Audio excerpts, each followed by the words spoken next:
नमस्कार साथियों, स्वागत है आपका हमारे YouTube चैनल में और हम देख रहे हैं हिंदी नेट सेट अध्ययन। यहाँ पर आज हम जो नेट के पाठ्यक्रम में कहानियाँ हैं, उस कहानियों में हम इन कहानियों के पात्र, मेन कथन, यह सब कुछ हम जो आने वाली परीक्षा के दृष्टिकोण से जो महत्वपूर्ण है वह हम पढ़ेंगे। आज हम ईदगाह कहानी वह देखेंगे। ईदगाह कहानी प्रेमचंद द्वारा लिखित है। ईदगाह कहानी सर्वप्रथम अगस्त में 1933 में चांद पत्रिका में प्रकाशित हुई थी। ईदगाह कहानी सबसे प्रथम किस पत्रिका में प्रकाशित हुई थी? तो चांद पत्रिका में प्रकाशित हुई थी, जो 1933 में अगस्त माह में। इसके पात्रों में देखते हैं। ईदगाह कहानी के पात्रों में सबसे प्रथम जो पात्र है वह पात्र है हामिद। हामिद यह 4-5 साल का लड़का है। माता पिता की मृत्यु हो चुकी है हामिद के। दादी आमीना के पास रहता है, यानी हामिद किसके पास रहता है? तो दादी आमीना के पास रहता है। और हामिद की दादी का नाम क्या है? आमीना है। मेले में जाते जाते समय 3 पैसे मिलते थे, यानी वह हामिद जो है मेले में जाते समय कितने पैसे ले गया था? 3 पैसे ले गया था। अपनी दादी के लिए मेले से चिमटा लाता है। हामिद का चिमटा रुस्तुम हिंद है। गरीबी के कारण वह समय से पहले ही परिपक्व हो जाता है। आमीना यानी अगला पात्र कौन है? अमीना हामिद की दादी है। एक गरीब बूढ़ी विधवा औरत है, बूढ़ी है, जिसके पुत्र एवं बहू की मृत्यु हो गई थी।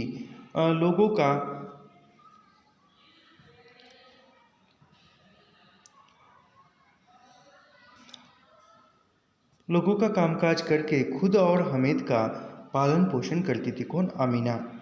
उसके बाद पात्र है हामिद के साथ यानी मोहसिन कौन है? तो मोहसिन हामिद के साथ का लड़का है, दोस्त है, मित्र है, यानी मोहसिन हामिद का लड़का है। मेले में इसके पास 15 पैसे है, यानी मेले में मोहसिन कितने पैसे लेके जाता है? तो 15 पैसे लेके जाता है, याद रखिए, पूछा जा सकता है। मेले में भिश्ती खरीदता है, यानी मोहसिन मेले से क्या खरीदता है? तो भिश्ती खरीदता है। कमर झुकी हुई है, ऊपर मशक पानी उड़ेलना ही चाहता है। मोहसिन के मामू थाने में कांस्टेबल है, यानी मोहसिन के मामू किसके मामू थाने में कांस्टेबल है? तो वह मोहसिन के मामा जो है या मामू जो है वह थाने में कांस्टेबल है। और उसके बाद यह मोहसिन दोस्त है हामिद का, 15 पैसे मेले में ले जाता है, इम्पोर्टेंट है। उसके बाद अगला पात्र है महमूद, हामिद के साथ का लड़का, यानी हामिद के साथ का लड़का या हामिद का मित्र। इसके पास मेले में 12 पैसे, यानी महमूद के पास कितने पैसे हैं? तो 12 पैसे हैं। यह सिपाही खरीदता है, यानी मोहसिन मेले में 15 पैसे लेके जाता है, वह भिश्ती खरीदता है।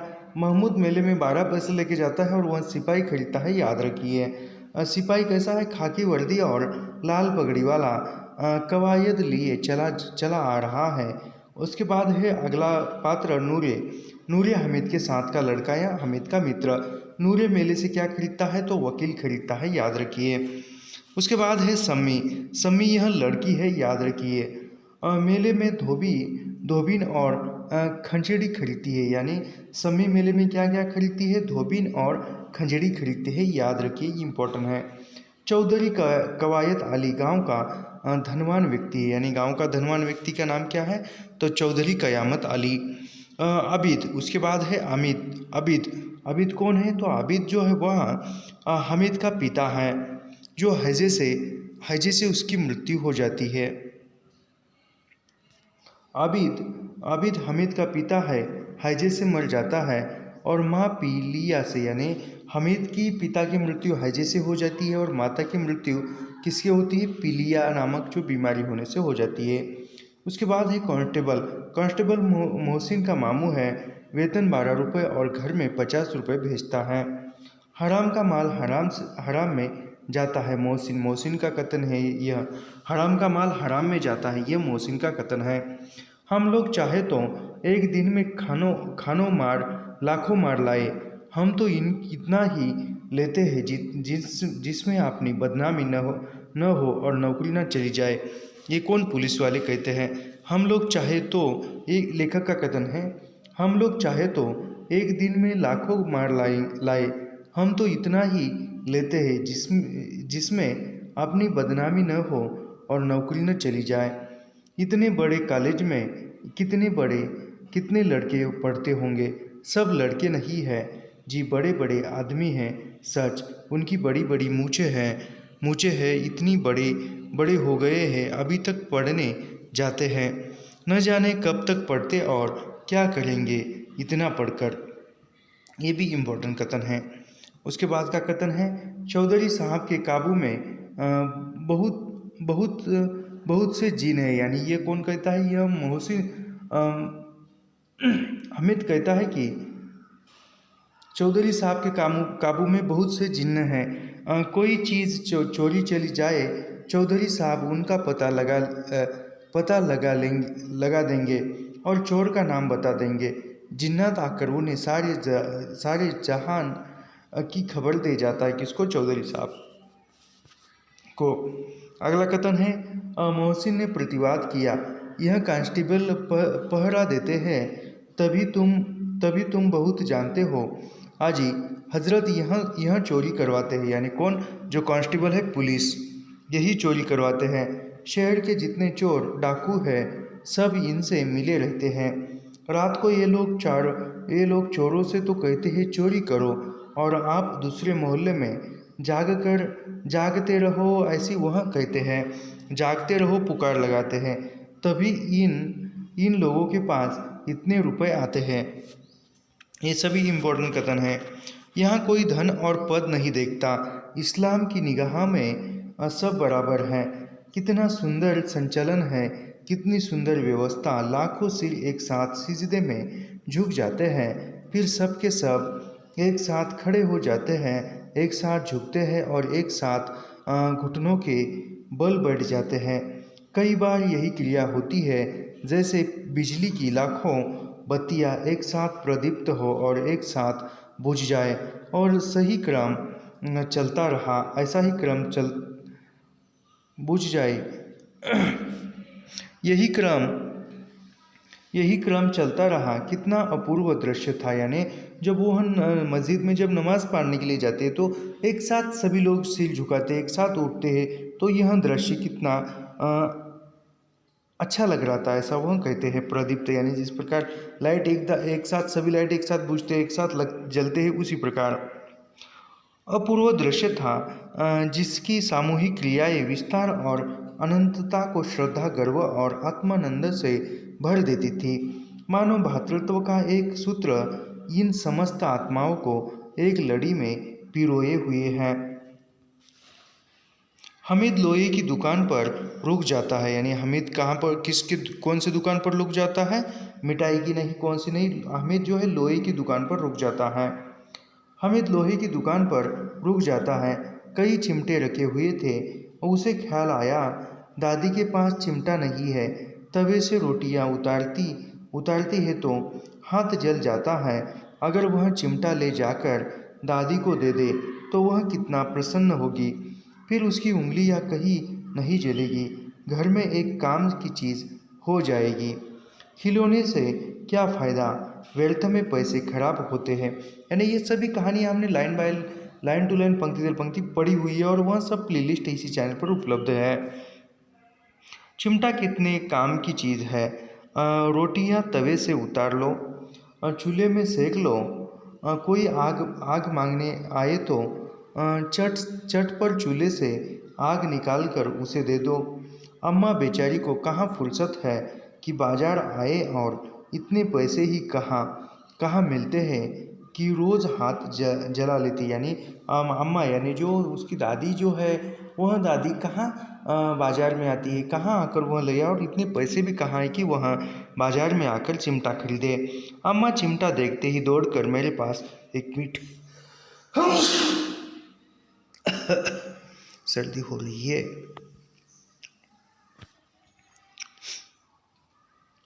अम्मा चिमटा देखते ही दौड़कर आएगी, मेरे हाथ से लेगी और कहेगी, मेरा बच्चा अम्मा के लिए चिमटा लाया है, कितना अच्छा लड़का है। इन लोगों के खिलौने पर कौन इन्हें दुहाई देगा। यानी हामिद क्या कहता है कि इन लोगों ने जो भिश्ती खरीदी है, धोबिन खरीदी है, खंजड़ी खरीदी है, इन लोगों को कौन दुआई देगा, लेकिन मेरा चिमटा जो मेरी दादी देखेगी तो मुझे, मेरी माँ देखेगी तो मुझे दुआई देगी, ऐसा वह सोच रहा है।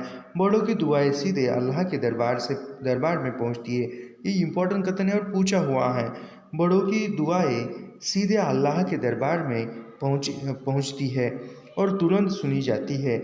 मेरे पास पैसे नहीं है, तभी तो मोहसिन और मोहम्मद यूं मिजाज दिखाते हैं, यानी हामिद के पास पैसे नहीं है तो कौन मिजाज दिखाता है? मोहसिन और महमूद। याद रखिए, मोहसिन और महमूद यह उसको मिजाज दिखाते हैं। मैं भी इनसे मिजाज दिखाऊंगा। खेले की खिलौने और खाए मिठाइयाँ। मैं नहीं खेलता खिलौने, किसी का मिजाज क्यों कहूँ। मैं गरीब सही किसी से कुछ मांगने तो नहीं जाता आखिर। यानी हमीद कहता है कि मैं गरीब हूँ, लेकिन मैं किसी से कोई चीज़ मांगने थोड़ी जाता हूँ। अब्बाजान कभी न कभी आएंगे, अम्मा भी आएगी। फिर इन लोगों से पूछूंगा कितने खिलौने लोगे। एक एक को टोकरियाँ खिलौने दूँ और दिखा दूँ कि दोस्तों के साथ इस तरह का सलूक किया जाता है। अभी कंधे पर रखा बंदूक हो गई, यानी वह चिमटे को कहता है अभी मैंने कंधे पर रख दिया और बंदूक हो गई, हाथ में ले लिया, फकीरों का चिमटा हो गया। चाहूँ तो इससे मजीरे का काम ले सकता हूँ। एक चिमटा जमा दूँ तो लोगों के सारे खिलौने की जान निकल जाएगी। यानी एक चिमटा मैं मार दूँ तो सारे खिलौने की जान जो है निकल जाएंगी, खिलौने टूट जाएंगे। तुम्हारे खिलौने कितना ही जोर लगाए, मेरे चिमटे का बाल भी बांका नहीं कर सकते। यानी मेरे चिमटे के सामने तुम्हारे खिलौने नहीं टिक सकते। मेरा बहादुर शेर है चिमटा, आग में बहादुर ही कूदते हैं। यानी मेरा बहादुर शेर है चिमटा, वो कहते हैं। और ये कथन इम्पोर्टेंट है, आग में बहादुर ही कूदते हैं जनाब। तुम्हारे यहाँ वकील सिपाही और भिश्ती लोंडियों की तरह घर में घुस जाएंगे। आग में कूदना वह काम है जो रुस्तम हिंद ही कर सकता है। ये चिमटे के बारे में कथन कहा गया है, याद रखिए। मैं थोड़ा फास्ट पढ़ाऊँगा क्योंकि हमने जो लाइन बाय लाइन पढ़ाया हुआ है और समय भी कम है। बुढ़िया का क्रोध तुरंत, यानी जब वो घर जाता है और घर जाने के बाद वह उसको चिमटा दिखाता है अपनी दादी को, तो दादी गुस्से में बदल जाती है और वो कहती, फिर हामिद कहता है कि ये तुम्हारे हाथ तवे से रोटियां सेकने के लिए लेकर आए हैं, जल रहे थे इसलिए मैंने चिमटा लाया। तब वहाँ का कथन है, बुढ़िया का क्रोध तुरंत स्नेह में बदल गया और स्नेह भी वह नहीं जो प्रगल्भ होता है और अपनी सारी कसक शब्दों में बिखेर देता है। यह मुख स्नेह था, खूब ठोस रस और स्वाद से भरा हुआ। बच्चे में कितना त्याग, कितना सद्भाव और कितना विवेक है।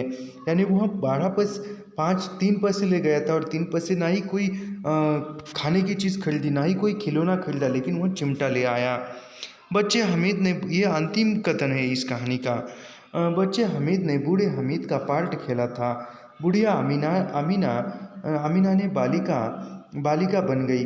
वह रोने लगी, दामन फैलाकर हमीद को दुआएं देती जाती थी और आंसू की बड़ी बड़ी बूंदें गिराती जाती थी। हमीद इसका रहस्य क्या समझता। तो यहाँ पर जो है ईदगाह कहानी के महत्वपूर्ण कथन, पात्र, यह सब कुछ हमने देखे।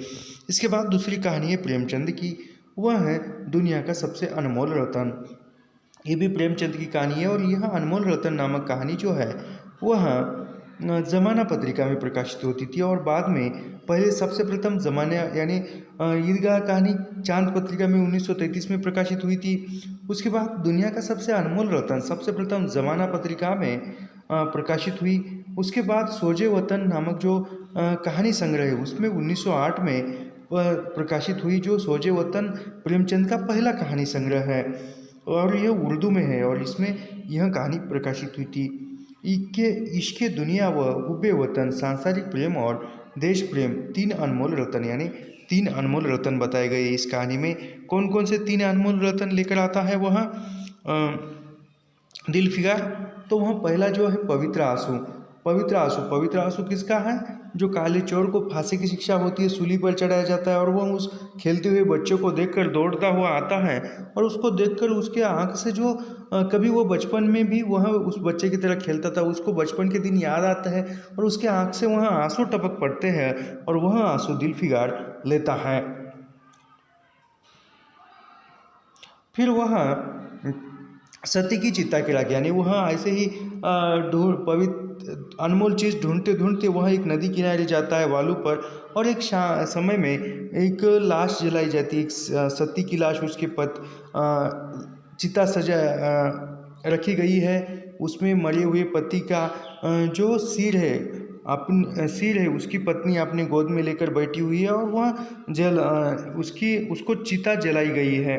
तो दिल फिगार को लगता है कि यही दुनिया की सबसे अनमोल चीज़ हो सकती है, सच्चे प्रेम के लिए मर मिटना।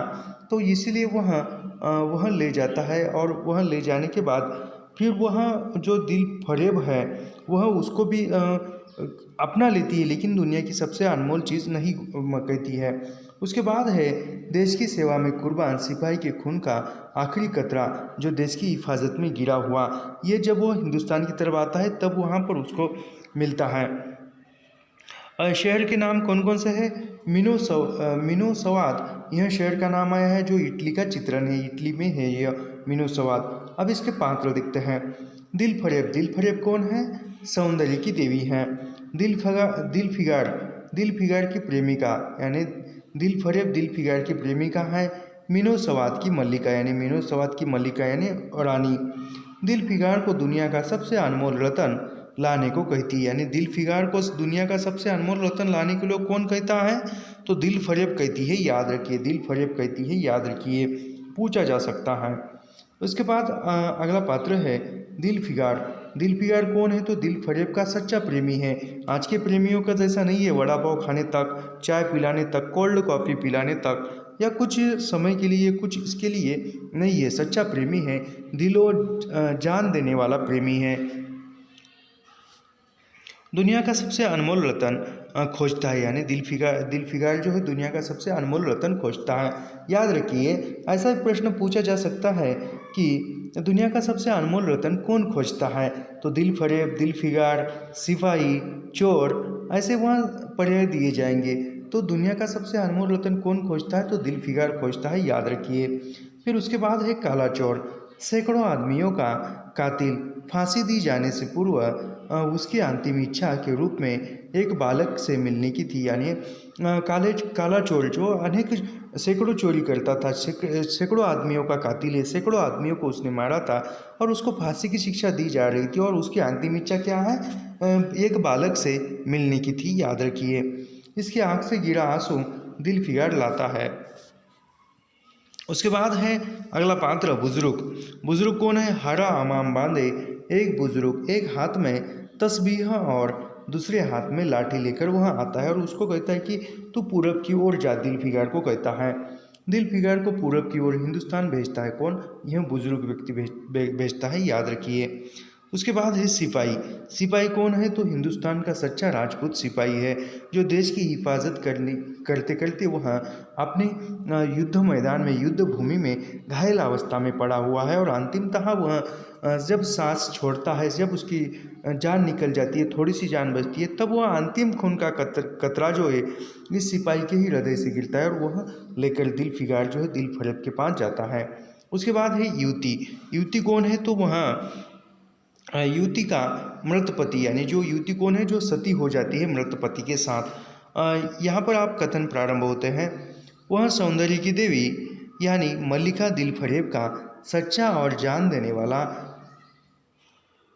वह सौंदर्य की देवी यानी मल्लिका दिल फरेब का सच्चा और जान देने वाला प्रेमी था। उन प्रेमियों में नहीं जो इत्र फुलेल में बसकर और शानदार कपड़ों से सजकर आशिक के वेश में माशूकियत का दम भरते हैं, बल्कि उन सीधे साधे भोले भाले फिदाइयों में जो जंगल और पहाड़ों से सर टकराते हैं और फरियाद मचाते फिरते हैं, अगर तू मेरा सच्चा प्रेमी है तो जा दुनिया की सबसे अनमोल चीज़ लेकर मेरे दरबार में आ।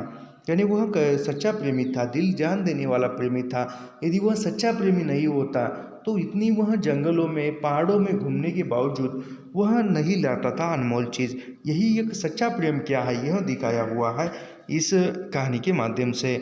देश प्रेम और वैयक्तिक प्रेम।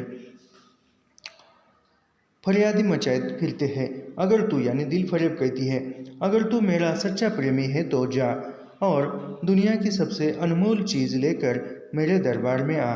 तब मैं तुझे अपनी गुलामी में कबूल करूँगी। अगर तुझे वह चीज़ न मिली तो खबरदार इधर रुक न करना, सूली पर खिंचवा दूंगी। यानी दिल फरेब कहती है कि अगर तू मुझसे सच्चा प्रेम करता है तो जा और जाकर तू दुनिया की सबसे अनमोल चीज़ जो है वह लेकर आ। यदि तू नहीं ला पाया तो तुझे मैं फांसी दे दूंगी। यह दिल फरेब दिल फिगार से कहती है। अगला कथन है मुनीर शामी को हतीम सा मददगार मिल गया। एक काश कोई मेरा भी मददगार हो जाए। एक काश मुझे भी उस चीज़ का जो दुनिया की सबसे बेशकीमती चीज़ यानी बेशकीमती मतलब अनमोल चीज़ है नाम बतला। भला से वह चीज़ हाथ न आती, मगर मुझे इतना तो मालूम हो जाता कि वह किस किस्म की चीज़ है। यानी वह जब कुछ हार जाता है उसको लगता है कि दुनिया की अनमोल चीज़ क्या है मुझे पता नहीं है। सर उसके पहले ही वह चोर के आंखों का आंसू ले जाता है, सती की राख ले जाता है, लेकिन वह दिल फरेब कहती है कि ये नहीं है। फिर वह हार जाता है और कहता है कि मुनीर शामी को भी मदद करने के लिए हतीम मिला था। यानी मुनीर शामी को मदद करने के लिए कौन आया था? हतीम आया था। काश कोई मेरी भी मदद हो जाता, यानी काश मेरा भी कोई मददगार हो जाता, मुझे भी कोई मदद करता। काश मुझे भी उस चीज़ का जो दुनिया की सबसे बेशकीमती यानी दुनिया की जो सबसे अनमोल चीज़ है उसका नाम बतलाता। भला से वह चीज़ हाथ न आती, मगर यानी वह चीज़ हाथ न आती मगर इतना तो मालूम हो जाता कि वह चीज़ किस किस्म की है, दिखने में कैसी है कौन सी है यह तो पता चल जाता। क्या आपने रूप की एक झलक दिखाकर इस जलते हुए आशिक दिल फिगार को आने वाली शक्तियों को झेलने की ताकत न देगी? तेरी एक मस्त निगाह के नशे से चूर होकर मैं वह कर सकता हूँ जो आज तक किसी से न बन पड़ा हो। ये दिल फिगार जब वह लेकर आता है, क्या लेकर आता है? जब वह राख लेकर आता है और राख लेकर आने के बाद वह उसको पेश करता है जो अनमोल चीज़ क्या है वह। फिर वह उसको कहता है कि क्या आपने रूप की झलक नहीं दिखाकर, यानी तुम्हारी रूप की झलक दिखाकर, तुम्हारे दर्शन दिखाकर, क्योंकि दिल पर एक प्रेम जब होता है तो दिल पर एक अलग ही नशा रहता है और सच में वो नशा बहुत अच्छा रहता है। लेकिन उस नशे में कहाँ तक पिघलना है, कहाँ तक किस मर्यादा में रहना है यह पता होना चाहिए सच में। नहीं तो उस मर्यादा यदि भूल गया तो वो इंसान पागल ही हो जाता है। क्या आपने रूप की एक झलक दिखाकर इस जलते हुए दिल फिगार को आप आने वाली शक्ति यानी आने वाली जो भी मुसीबतें हैं वह झेलने की ताकत न देगी? यानी तुम्हारा दर्शन होने से आने वाली जो भी समस्या है, जो भी कठिनाइयाँ है वह झेलने की ताकत आ जाएगी। कहने का मतलब ये है तेरी एक मस्त निगाह के नशे से चूर होकर मैं वह कर सकता हूँ जो आज तक किसी से न बन पड़ा हो। ये दिल फिगार कहती है। प्रेमिका ने अपने प्रेमी पर न्यौछावर कर दिया और दो प्रेमियों के सच्चे पवित्र अमर प्रेम की अंतिम लीला आँख से ओझल हो गई। यानी क्या? जो वो सती की राख लाता है वह। ये जान निछावर करने वाले आशिक दिल फिगार, बेशक यह राख जो तू लाया है। यानी ये कि एक बात यहाँ पर मुझे बहुत अच्छी लगती है। दिल फरेब भी दिल फिगार से प्रेम करती है। यदि वह प्रेम न करती तो ऐसा न कहती कि क्या वह जो कुछ भी पहले आंसू लाता है उस आंसू को भी वह इज्जत करती है, कीमत देती है।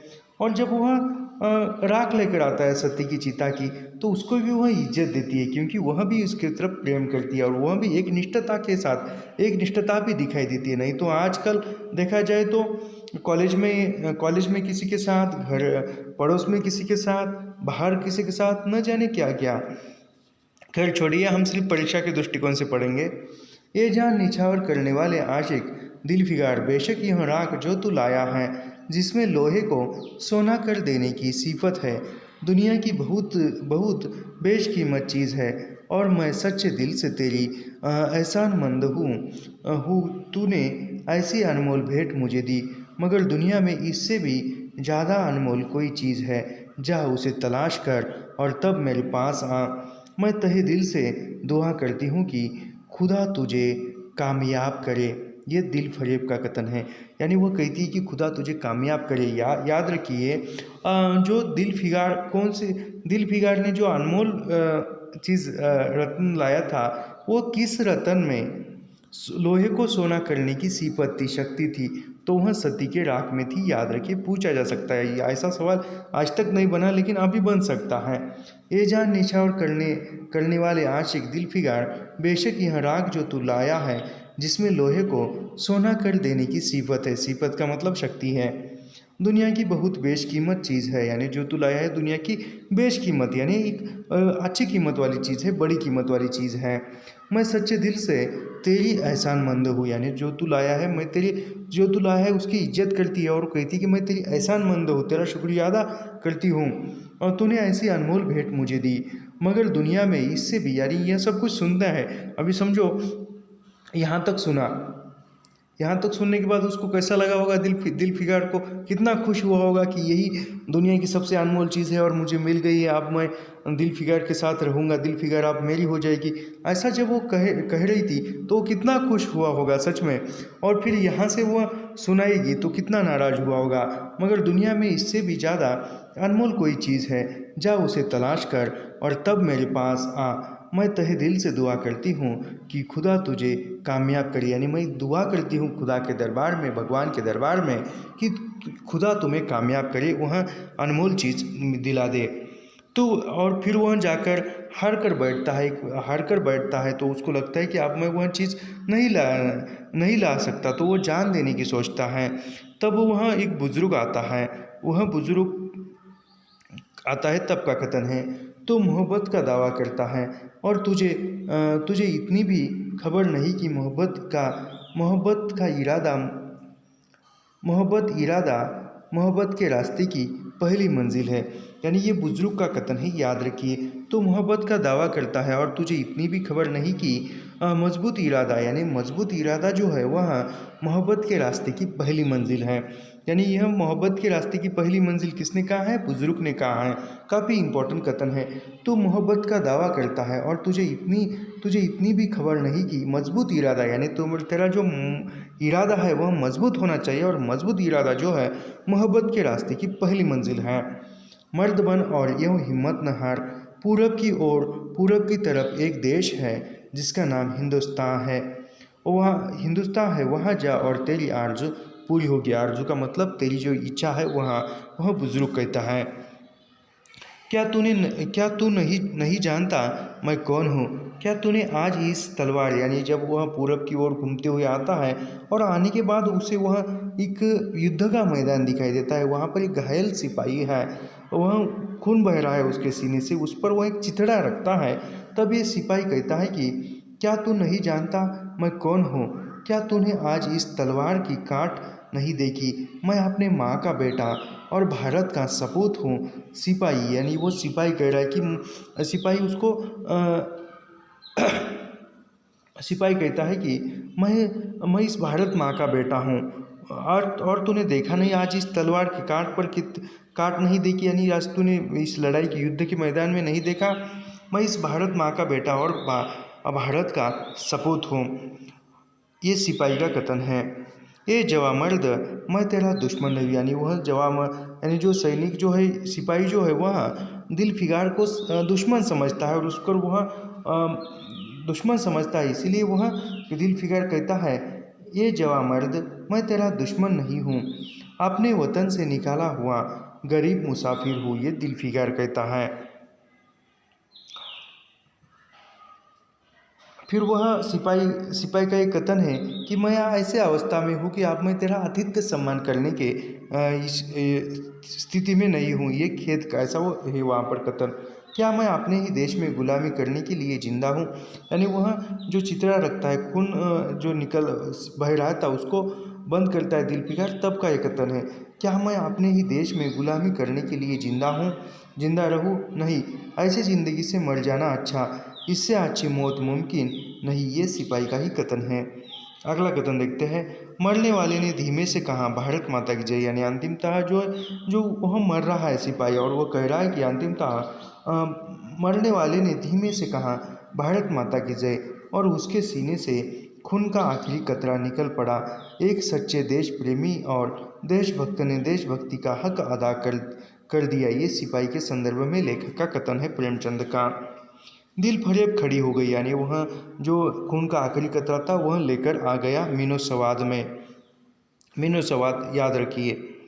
दिल फरेब कहाँ की मल्लिका थी? तो मीनो सवाद की थी। दिल फरेब खड़ी हो गई और हाथ जोड़कर दिल फिगार से बोली, ये जान निसार आशिक दिल फिगार, मेरी दुआएं बढ़ आई। यानी मैंने जो दुआएं की थी वहाँ आज दुआ जो है कबूल हो गई है। बढ़ आई मतलब कबूल हो गई है, सफल हो गई है, और खुदा ने मेरी सुन ली और तुझे कामयाब हो सुखरुख किया।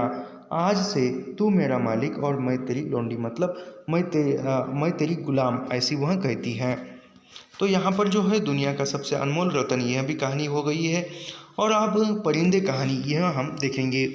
पर ये सब कुछ कहानियों के हम पात्र मेन कथन यह देख रहे हैं, क्योंकि लाइन बाय लाइन हमने पहले इसका अध्ययन किया हुआ है। परिंदे कहानी निर्मल वर्मा की कहानी है और इसका प्रकाशन 1957 में हंस पत्रिका में होता है। और परिंदे नामक एक कहानी संग्रह भी है, जो परिंदे नामक कहानी संग्रह 1960 में प्रकाशित होता है। और कहानी कब प्रकाशित होती है? तो 1957 में हंस पत्रिका में प्रकाशित होती है। और परिंदे कहानी संग्रह 1960 में प्रकाशित होता है, याद रखिए।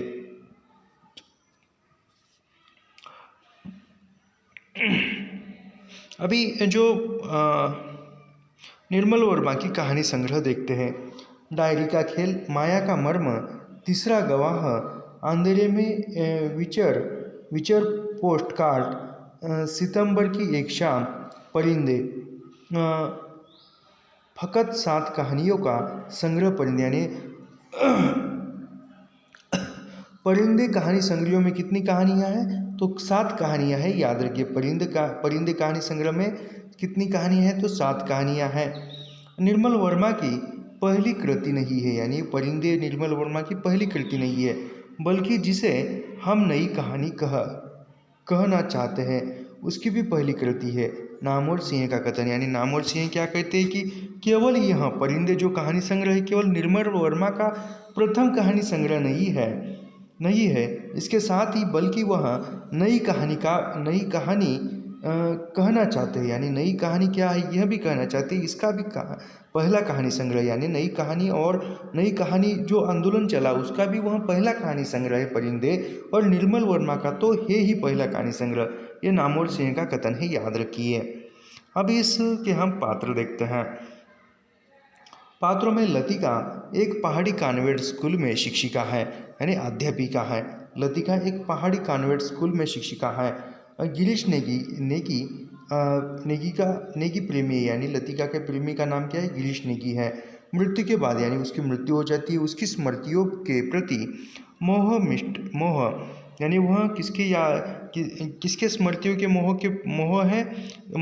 स्मृतियों के प्रति लतिका का, तो गिरीश नेगी के प्रति ही, याद रखिए। अगला पार्ट है मिस्टर ह्यूबर्ट संगीत शिक्षक है, म्यूजिक टीचर है। लतिका को प्रेम पत्र लिखता है, यानी लतिका को प्रेम पत्र कौन लिखता है? गिरीश नेगी भी ऑप्शन होगा। तो वह मिस्टर ह्यूबर्ट लतिका को प्रेम पत्र लिखता है, याद रखिए। पियानो पर शापो नोकर्स तथा चाइस्कोकी के कंपोजिशन बजाता है, कौन? Mister Hubert. प्राणघात बीमारी से ग्रस्त है। अगला पात्र है डॉक्टर मुखर्जी।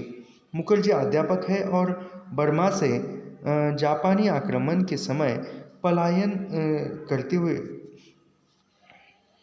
यानी वह मुखर्जी जो है वह अध्यापक है, और वह जब बर्मा देश पर जापानियों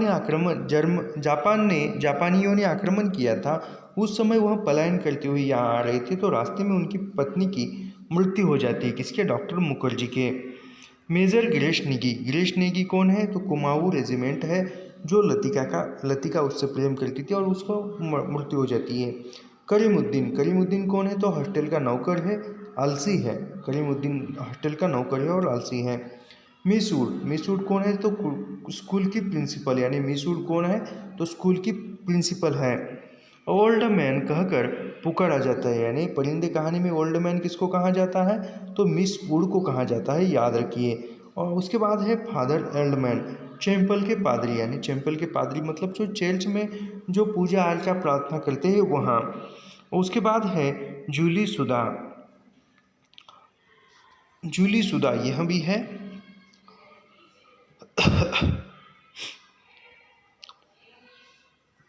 मैं कभी सोचती हूँ, अभी इम्पोर्टेंट कथन, मैं कभी सोचती हूँ इंसान जिंदा किस लिए रहता है, क्या उसे कोई और बेहतर काम करने को नहीं मिला।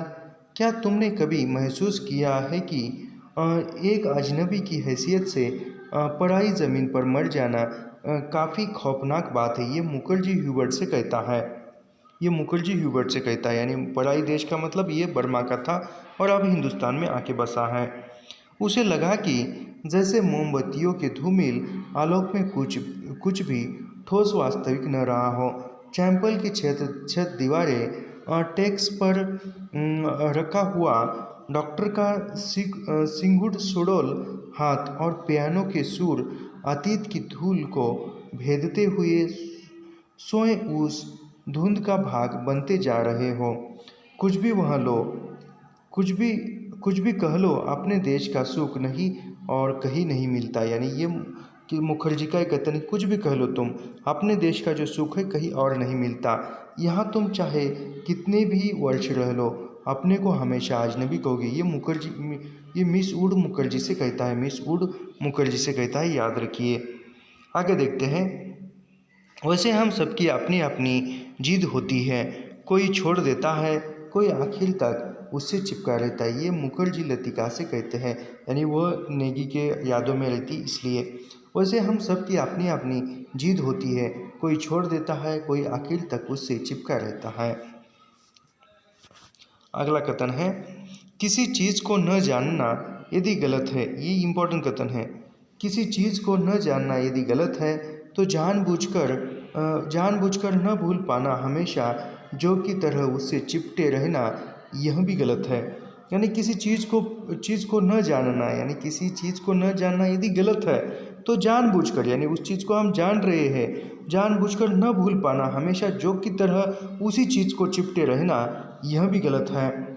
बर्मा से आते हुए मेरी पत्नी, यानी यह कौन कहता है, तो मुखर्जी लतिका से कहता है, बर्मा से आते हुए मेरी पत्नी की मृत्यु हुई थी। मुझे अपनी ज़िंदगी बेकार सी लगी थी। आज इस बात को अरसा गुजर गया और जैसा आप देखती है मैं भी जी रहा हूँ। उम्मीद है कि काफ़ी अरसा और जीऊँगा। ज़िंदगी काफ़ी दिलचस्प लगती है और यदि उम्र की मजबूरी न होती तो शायद मैं दूसरी शादी करने में भी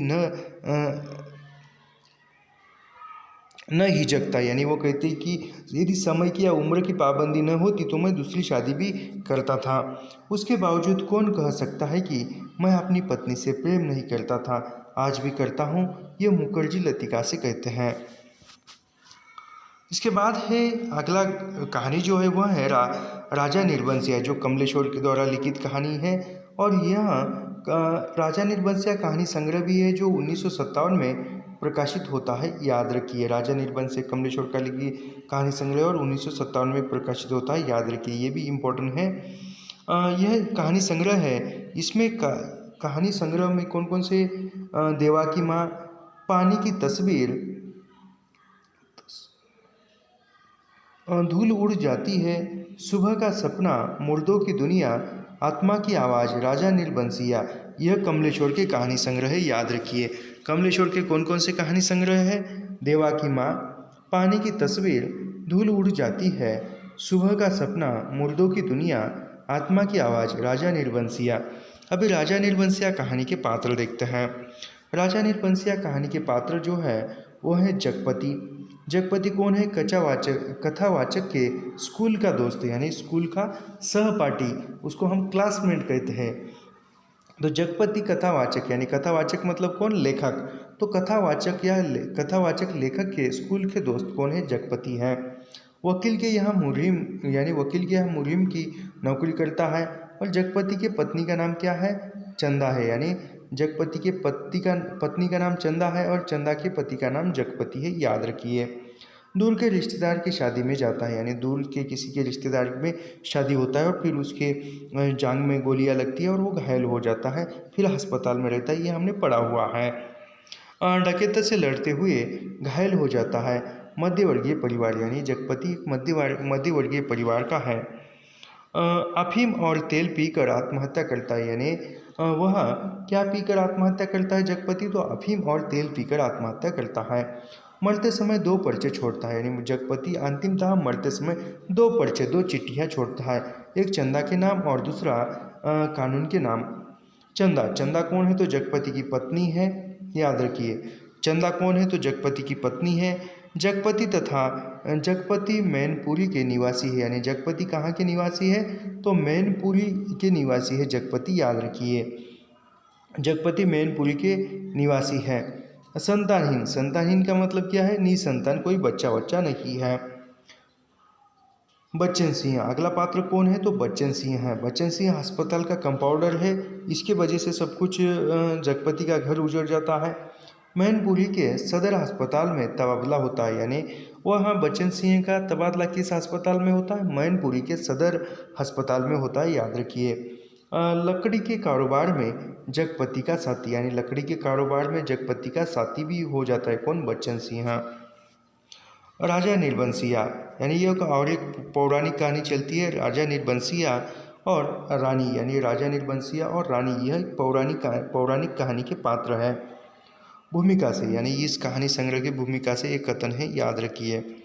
आज के हर कहानीकार में कुछ कहने के लिए एक अजीब सी अकुलाहट और बेबसी है, जो निश्चय ही इस संक्रांति काल की देन है, जिसने एक और यदि हमारी संवेद्य शक्तियों पर दबाव डाला है, तो दूसरी ओर हमारी चेतना को भी जागृत किया है।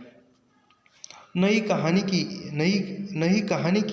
एक और भी उपलब्धि है, नई भावभूमियों का सृजन, यानी नई कहानी की कमलेश्वर क्या कहते हैं, तो नई कहानी की एक और भी उपलब्धि है, नई भूमियों का सृजन करना, ये कमलेश्वर का कथन है, याद रखिए।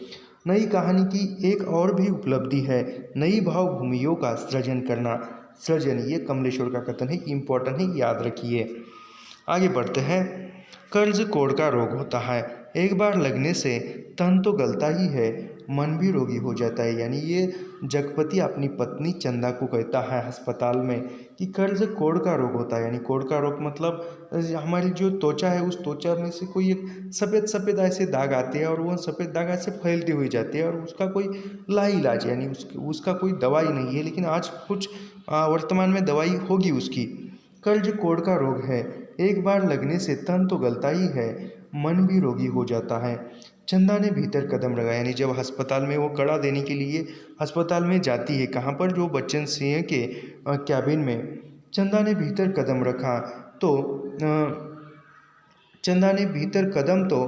रख दिया, पर सहसा सहम गई, जैसे वह किसी अंधेरी कुएं में अपने आप को कूद पड़ी हो। ऐसा कुआं जो निरंतर पतला होता गया हो और जिसमें पानी की गहराई पाताल की पतों तक चली गई हो, जिसमें पकड़कर वह नीचे धंसती जा रही हो, नीचे अंधेरा एकांत घुटन प्राय। यह जो है इम्पोर्टेंट है, याद रखिए। अगला देखते हैं कथन। रात के बढ़ते सन्नाटे में दोनों के सामने 2 बातें थी। जगपति के कानों का रात के बढ़ते सन्नाटे में दोनों के सामने 2 बातें थी। जगपति के कानों में जैसे कोई व्यंग्य से कह रहा था, रात निर्बंसिया अस्पताल से आ गया, और चंदा के दिल में यह बात चुभ रही थी कि तुम्हारे कभी कुछ नहीं होगा, और सिसकती चंदा न जाने कब सो गई। जगपति की आंखों में नींद न आई, यानी वह जब अस्पताल से ठीक होकर जगपति और चंदा घर आते हैं, तब वह दरवाज़ा खोलते हैं। दरवाजे की आवाज़ सुनकर जगपति की चाची कहती है कि आ गए राजा निर्बंसिया अस्पताल से, ऐसा कहती है।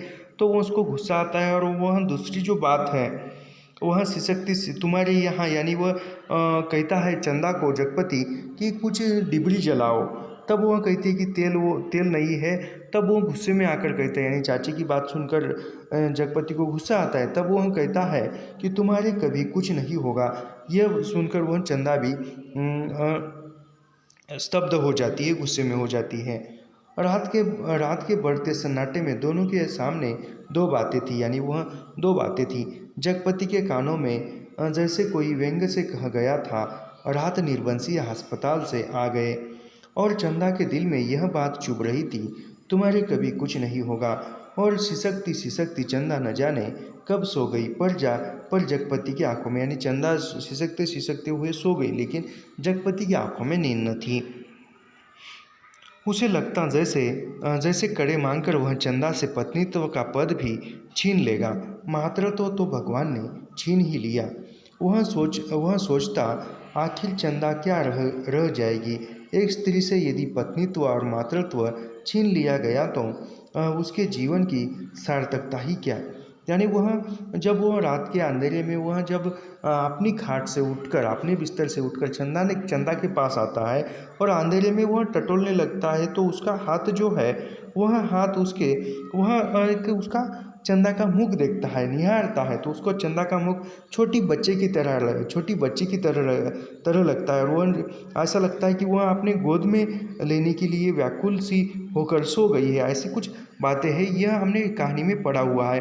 तब वह ये करता है और वह उसका हाथ जो है उस चंदा के सिरहाने रखे हुए कड़ों पे टकराता है, लगता है, और कोई गोल सी चीज़ मालूम होती है और उसको पता लगता है कि यह कड़ी ही है और चंदा ने जो उसको झूठ कहा था।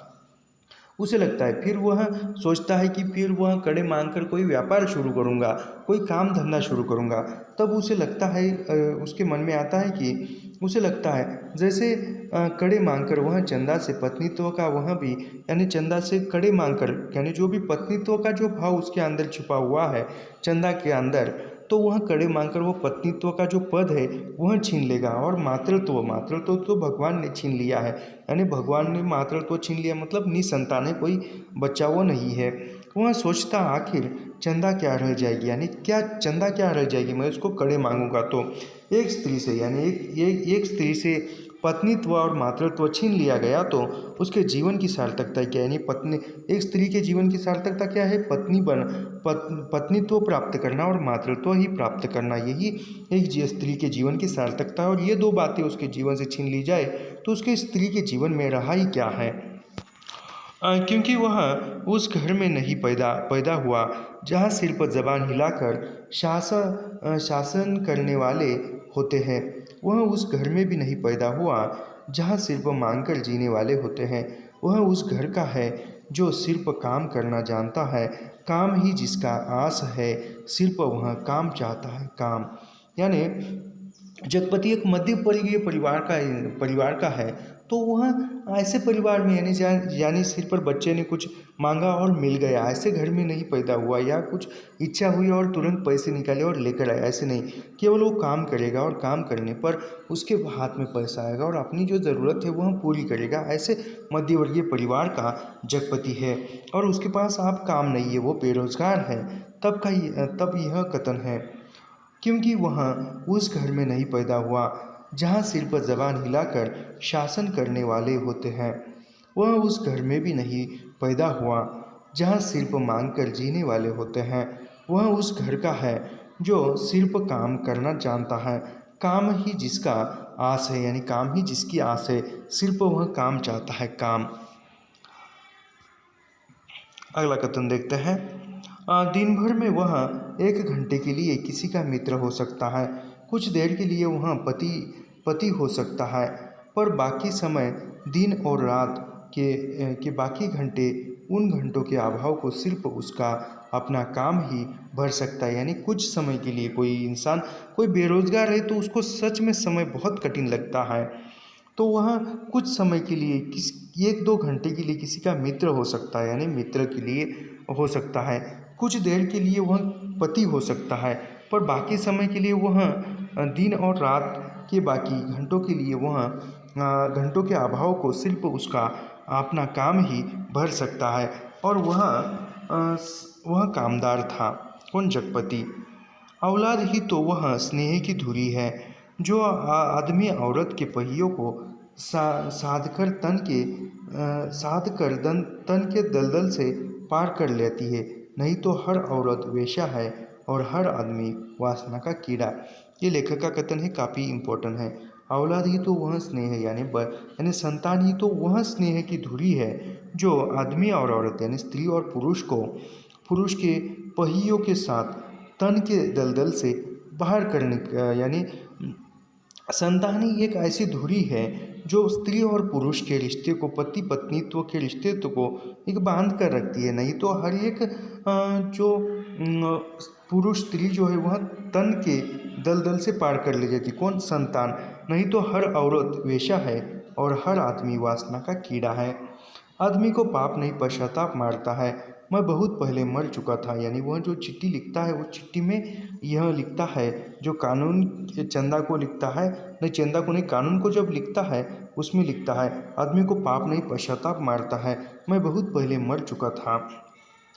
किसी ने मुझे मारा नहीं है, किसी आदमी ने नहीं। मैं जानता हूँ कि मेरी जहर की पहचान करने के लिए मेरा सीना चीरा जाएगा। उसमें जहर है, मैंने अफीम नहीं रुपए खाए हैं, उन रुपयों में कर्ज का जहर था, उसी ने मुझे मारा है। ये जो कानून का पर्चा था उसमें लिखा था। उसके बाद है पिता कहानी, जो ज्ञान रंजन की है। पिता कहानी ज्ञान रंजन की है, जो 1968 में प्रकाशित होती है। किस कहानी संग्रह में पिता कहानी प्रकाशित है? तो फेस के इधर उधर नामक कहानी संग्रह में पिता कहानी प्रकाशित है। किसकी है? ज्ञान रंजन की है।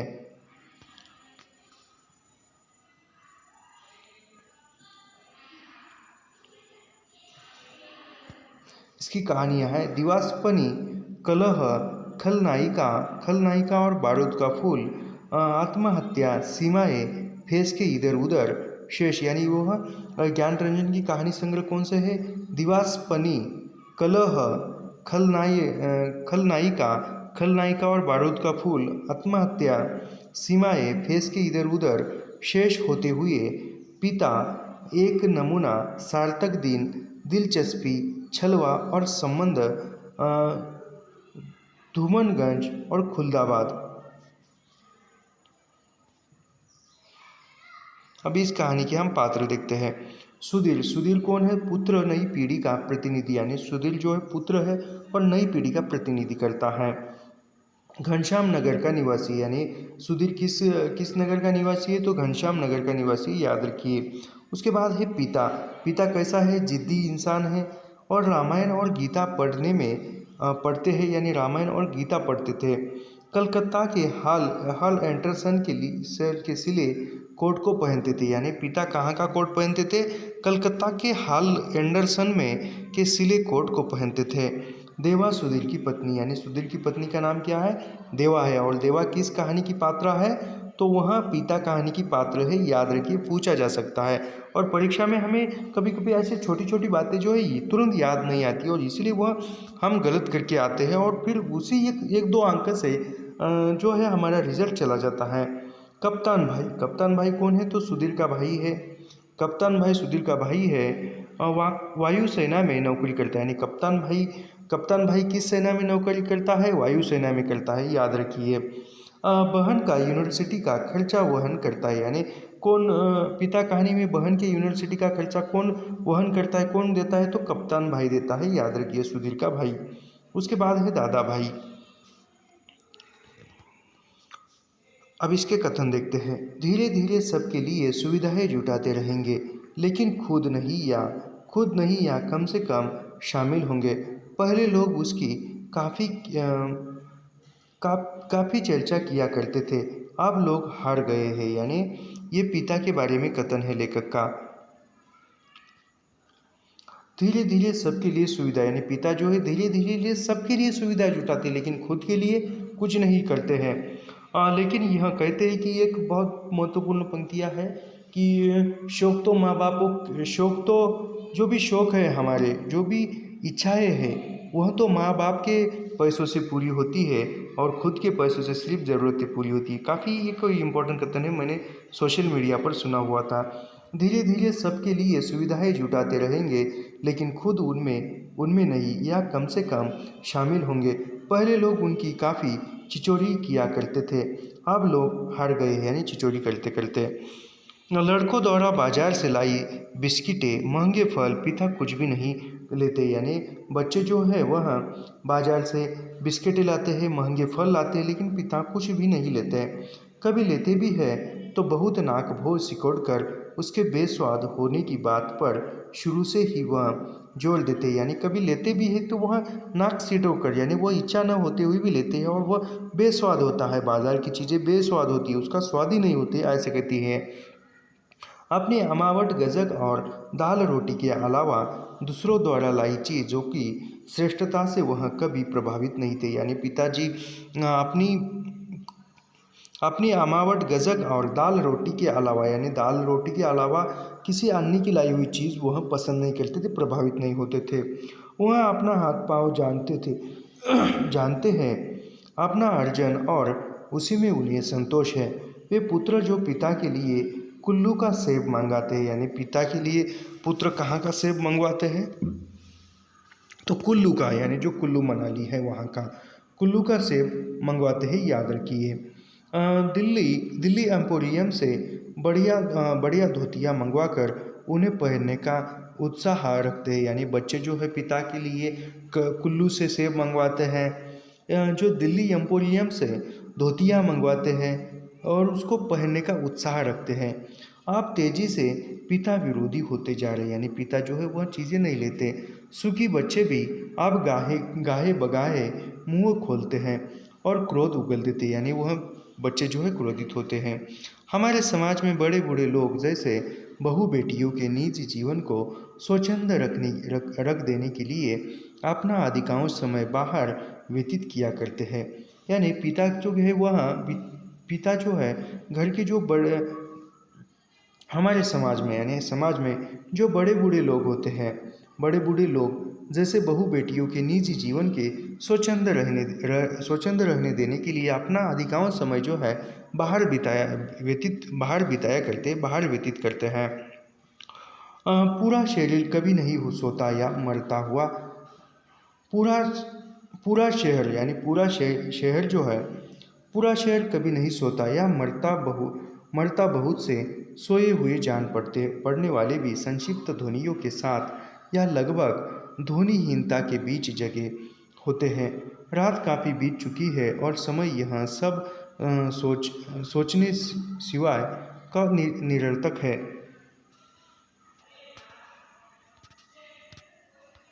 ये डबल पेज आ गया, तो यहाँ पर हम रुकते हैं। तो ऐसे ही अध्ययन करने के लिए हमारे चैनल को सब्सक्राइब कीजिए, लाइक कीजिए और शेयर करना मत भूलिए। मिलते हैं नेक्स्ट वीडियो में। धन्यवाद।